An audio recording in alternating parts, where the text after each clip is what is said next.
विष्णु सर्वस्वं नमस्तेस्तु महेश्वरि नमस्ते सर्वलोकानां जनन्यै पुण्यमूर्तये।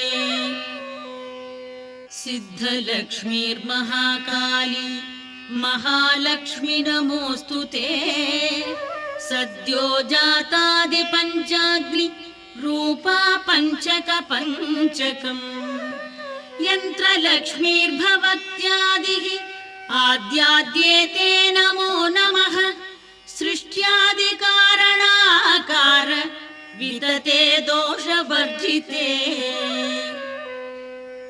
जगल्लक्ष्मीर्जगन्मातः विष्णुपत्नी नमोऽस्तु ते। नवकोटिमहाशक्ति समुपास्य पदाम्बुजे। कनत्सौवर्णरत्ना